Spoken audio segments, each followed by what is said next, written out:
여러분 안녕하세요. 성경을 사랑하는 남자 예레미야입니다.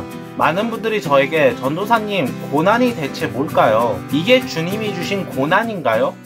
너무 힘들어요. 포기하고 싶어요. 이런 질문을 하면 저는 꼭 베드로전서와 마가복음, 특히 마가복음을 묵상하라고 권합니다. 고난은 도대체 무엇인가? 그리스도인이 받는 고난에 무슨 의미가 있는가? 그리스도는 왜 고난을 받으셨나? 이런 것을 말하기 때문이죠. 그렇다면 과연 마가복음은 고난에 대하여, 그리고 그리스도인이 당하는 고난에 대하여, 그리고 그리스도가 당한 고난에 대하여 어떤 이야기를 할까요?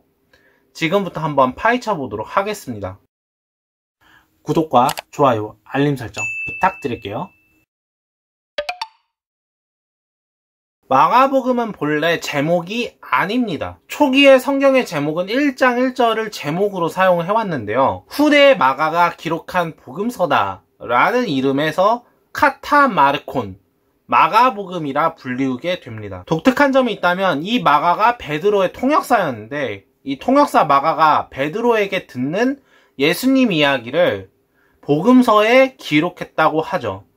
그런 이유 때문에 마가복음과 베드로전서의 주제가 많이 밀접해 있습니다. 그리고 그 주제가 고난이죠. 초기 기독교의 복음서 제목 자체가 1장 1절인 만큼 이 1장 1절의 제목이 복음서의 내용을 결정한다라고 말할 수 있겠습니다. 마가는 이렇게 보도를 합니다. 하나님의 아들 예수 그리스도의 복음의 시작이라. 하나님의 아들 예수 그리스도 복음의 시작이라고 이야기를 합니다. 곧 이 책은 하나님의 아들인 예수 그리스도의 복음을 말하겠다라는 것이죠. 그런데 여기서 해석상의 문제가 있습니다. 바로 예수 그리스도의 복음에 대한 해석인데요. 헬라어 문법 가운데 소유격 해석, 뭐뭐의는 학계에서도 굉장히 난제입니다. 소유격 해석은 두 가지로 해석할 수 있습니다. 첫째로 주격 소유격입니다. 이것은 소유의 대상이 주체적인 활동을 한다는 것을 이야기합니다. 쉬운 예로 나의 행동을 주격 소유격으로 해석하면 내가 하는 행동으로 번역할 수 있습니다. 둘째로 목적격 소유격입니다. 나의 행동을 목적격 소유격으로 해석하게 되면 나에 대한 행동으로 번역해야 합니다. 이 문법 해석은 성경 맥락에 따라 번역할 필요성이 있습니다. 그러나 마가복음 1장 1절은 둘 다 가능하다는 게 문제라는 것이죠. 즉, 예수님이 가져온 복음이라는 의미도 해석이 되고 예수님에 대한 복음이라는 해석도 가능하다는 것입니다. 그래서 어떤 학자들은 이중적인 의미로 사용한 것이라고 주장을 하는데 저도 이 점이 충분히 타당하다라고 생각을 합니다. 또한 이 제목에서 살펴볼 수 있는 것은 예수님이 하나님의 아들이며 그리스도라고 당당하게 선포하는 것이죠. 요한계시록에서도 살펴보았지만 AD 70년 이후엔 기독교는 로마에게 공인받은 종교가 아니었습니다. 그리고 신의 아들이라는 호칭은 로마 황제에게 흔히 쓰였던 칭호였죠. 그런데 그 호칭을 지금 예수님께 고백하고 있다라는 점에서 참된 주님이 누구냐라고 물었다라고 생각할 수도 있겠습니다. 이 주제는 마가복음 전체에 걸쳐서 지속적으로 논증됩니다. 그리고 하나님의 아들 외에 그리스도라고 칭호를 붙이고 있죠. 그리스도는 히브리어 메시아를 헬라어로 번역한 것입니다. 구약 성경에서 메시아가 올 것이라는 예언을 여러 차례 이야기하는데 그 메시아가 바로 예수님이다 라고 선언을 하는 것이죠. 그러나 그것을 부정하는 집단이 있습니다. 바로 바리새인을 주축으로 하는 유대교죠. 달리 말하면 마가복음은 로마 제국과 유대교를 향해서 당당히 외치고 있는 것입니다. 오직 예수님만이 하나님의 아들이시고 그리스도이시다 라는 것을요. 그분이 우리에게 복음이 되셨고 복음을 우리에게 전하셨다 라고 이야기를 하는 것입니다. 마가복음의 시작은 이사야의 예언으로부터 시작이 됩니다. 하나님께서 약속하신 선지자의 예언이 지금 이 시점에서 성취되었다는 것을 분명하게 밝히고 있죠. 복음의 시작은 하나님의 약속에서 시작하는 것입니다. 중요한 건 하나님의 약속의 내용이 광야에서 외치는 자의 소리를 통해서 메시아가 오실 길을 준비하라는 것이 시작이었다라는 것입니다. 그리고 모두 아시다시피 이 준비하는 길은 세례 요한이 준비하게 되죠. 여기서 외치는 자의 소리가 광야에서 이루어진다라는 점에서 우리는 광야에 집중할 필요가 있습니다. 일반적으로 광야는 구약 성경에서 세상과 단절된 곳, 하나님의 통치가 이루어지는 곳, 하나님의 임재가 있는 곳, 이렇게 이야기를 해왔습니다. 하나님의 예언 성취는 광야에서 이루어지고 이 광야에서 예수님이 세례를 받으시죠. 그리고 하나님의 음성을 듣습니다. 그리고 성령의 이끌리심에 따라서 광야에서 시험을 받으시고 본격적으로 예수께서 15절에서 복음을 선포하게 되시죠. 여기서 핵심은 광야에서 이루어지는 이 일련의 사건들이 하나님의 통치가 일어나고 있다는 것을 보여준다는 것입니다. 세상의 통치와는 다른 하나님의 통치가 시작되었다는 것이죠. 달리 말하면 로마 황제에게나 썼던 하나님의 아들이라는 칭호를 예수님께 고백함으로써 너희 가이사가 치리하는 나라는 참된 나라가 아니야. 예수께서 선포하신 복음, 하나님 나라가 참된 나라야 라고 선언하는 것입니다. 그리고 하나님 나라가 예수님의 선포를 통해서 임한다라는 점에서 유대교가 생각하는 정치적인 메시아를 뒤집는 그런 선언이기도 한다라는 것이죠. 여기서 우리는 마가복음이 두 나라에 대해 이야기하는 것을 볼 수 있습니다. 정확한 표현으로는 두 부류의 통치로 정의해야 합니다. 우리가 일반적으로 이야기하는 하나님 나라는 헬라어로 헤 바실레이아 투테우인데요. 여기서 나라로 번역된 바실레이아는 정확하게 통치를 받는 영역을 의미합니다. 즉, 장소의 개념보다 좀 더 큰 의미이죠. 마가복음은 두 통치에 대해서 이야기합니다. 가이사의 통치와 하나님의 통치. 가이사의 통치는 사람들이 차별받고 죄인들이 배척받는 시스템이죠. 그러나 하나님의 통치는 그런 게 없습니다.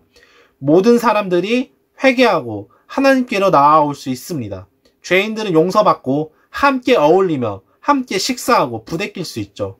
즉, 마가는 두 통치는 다르다. 하나님의 통치는 이미 임했으니 우리는 하나님 나라 백성으로 살아가야 한다. 가이사의 통치에 굴복해서는 안 된다. 이런 메시지를 던지고 있다는 것입니다. 마가는 서론이 끝나고 예수님의 행적들을 보도하고 있습니다.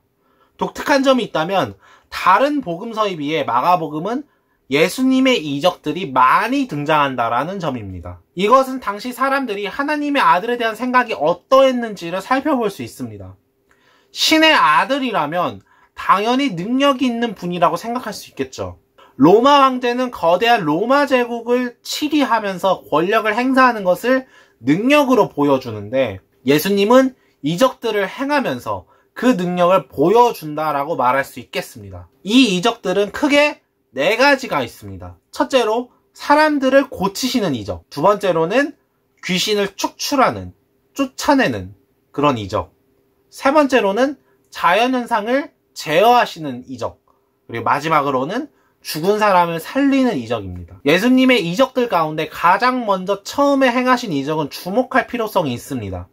바로 귀신을 축출하시는 이적이죠. 이 귀신이 예수님을 보고 이렇게 이야기를 합니다. 나사렛 예수여, 우리가 당신과 무슨 상관이 있나이까? 우리를 멸하려 왔나이까? 나는 당신이 누구인 줄 아노니 하나님의 거룩한 자니이다. 귀신은 예수께 하나님의 거룩한 자라고 하며 비명을 지릅니다. 이때 예수님은 잠잠하라 라고 하시면서 귀신을 쫓아내시죠. 이 모습을 보고 사람들이 놀라면서 이는 어찌미냐, 권위 있는 새 교훈이로다, 더러운 귀신들에게 명한즉 순종한도다 라고 말합니다. 이 바로 다음에 등장하는 이적이 열병이 난 베드로의 장모를 치유하신 것입니다. 예수께서는 베드로의 장모를 치유하셨고, 장모는 개역개정에서 수종 들었다라고 이야기를 하죠. 여기서 수종 들었다는 것은 헬라어로 디아코니아, 섬겼다라는 것입니다.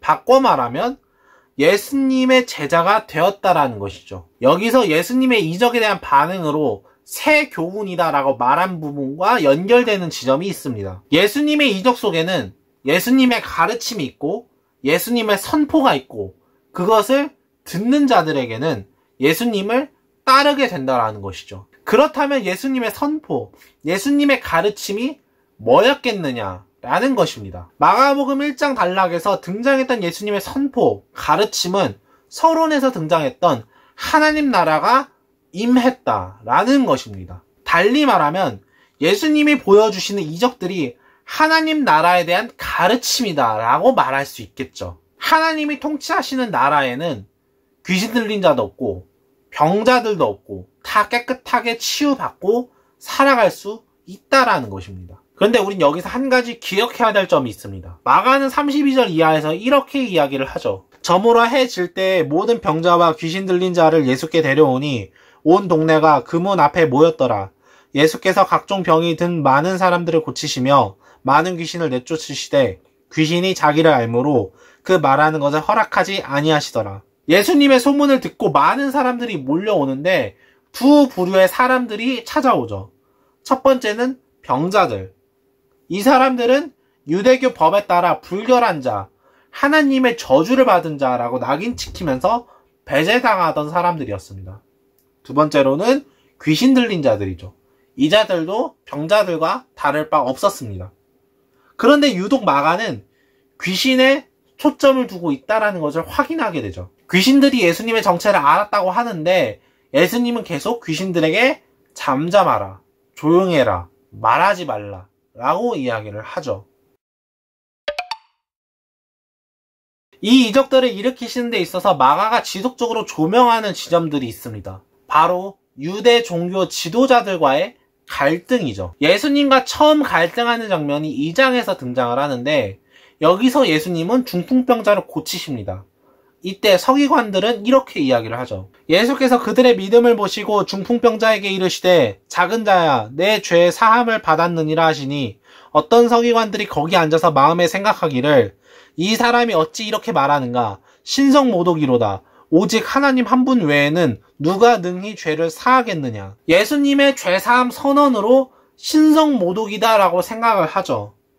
예수님의 정체를 모르고 있다라는 것입니다. 그 다음 단락에서 예수님이 죄인들과 함께 밥을 먹습니다. 그때 바리새인의 서기관들이 어찌하여 세리 및 죄인들과 함께 먹느냐 라고 묻습니다. 묘한 긴장감을 보여주죠. 그리고 다음 단락에서 본격적인 논쟁들, 금식 논쟁, 안식일 논쟁이 펼쳐지게 됩니다. 가장 적나라한 충돌은 안식일에 손 마른 사람을 고치신 사건이죠. 그들에게 이르시되 안식일에 선을 행하는 것, 악을 행하는 것, 생명을 구하는 것과 죽이는 것 어느 것이 옳으냐 하시니 그들이 잠잠하거늘 그들의 마음에 완악함을 탄식하사 노하심으로 그들을 둘러보시고 그 사람에게 이르시되 내 손을 내밀라 하시니 내밀매 그 손이 회복되었더라. 바리새인들이 나가서 곧 헤롯 당과 함께 어떻게 하여 예수를 죽일까 의논하니라. 여기서 예수님을 죽임당할 것이라는 사건을 암시하죠. 중요한 건 마가가 예수님의 이야기를 전하는 데 있어서 예수님의 정체를 아는 부류와 모르는 부류를 이야기하고 있다라는 것입니다. 아는 부류는 예수님과 함께한 자들, 그리고 귀신들이죠. 모르는 부류는 예수님과 함께하지 않는 자들, 당시 종교 지도자들이었습니다. 예수님의 정체를 아는 자와 모르는 자들의 경계선이 무엇인지를 밝혀주는 게 3장 말미에 등장을 합니다. 이 내용은 4장의 내용을 이해하는 데 핵심 축이 되기도 합니다. 예루살렘에서 내려온 서기관들을 그가 바알세불이 짚었다 하며 또 귀신의 왕을 힘입어 귀신을 쫓아낸다 하니 종교 지도자들이 예수님께 귀신 들렸다 라고 이야기를 합니다. 굉장히 아이러니한 상황이죠. 귀신은 예수님의 정체를 아는데 예수님의 정체를 알아야 할 종교 지도자들, 이 사람들은 예수님을 귀신이라고까지 이야기를 합니다. 예수님의 정체를 알지 못하는 자는 예수를 알려고 하지도 않고 오히려 죽일 생각을 하며 배척을 하게 되죠. 그렇다면 이 귀신들 외에 예수님을 아는 자들은 도대체 어떤 사람이냐? 마가는 이렇게 이야기를 합니다. 둘러앉은 자들을 보시며 이르시되 내 어머니와 내 동생들을 보라.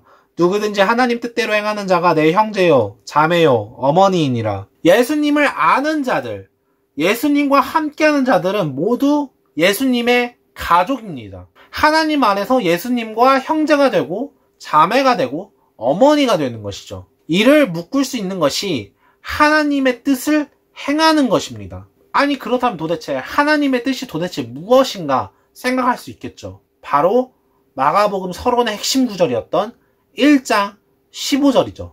하나님 나라가 가까이 왔으니 회개하고 복음을 믿는 것. 1장 1절로 풀어낸다면 하나님의 아들 예수 그리스도를 믿는 것. 그리고 하나님의 아들 예수 그리스도가 전한 복음을 믿는 것이다 라고 말할 수 있겠습니다. 마가는 1장부터 3장까지 긴 이야기를 4장에서 비유로 정리를 합니다. 그렇기 때문에 마가복음 4장에서 나열되는 예수님의 비유들은 마가복음을 이해하는 데 있어서 굉장히 중요한 핵심 축이라고 말할 수도 있겠습니다. 예수님의 정체를 아는 자들과 모르는 자들의 차이점, 왜 같은 사건을 보고 같은 복음을 듣는데 왜 이렇게 반응이 다르냐라는 것이죠. 이것을 4장에서 설명을 합니다. 그래서 4장을 통해서 1장에서 3장까지 내용을 다시 복습하게 하고 4장 이후에 있는 내용들을 어떻게 읽어나가야 할지를 제시한다. 가이드라인을 이야기한다 말할 수 있겠죠. 오늘 영상은 여기까지입니다. 도움이 되셨다면 구독과 좋아요 한 번씩 눌러주시고요. 저는 다음 영상에서 찾아뵙도록 하겠습니다. 그럼 모두 안녕.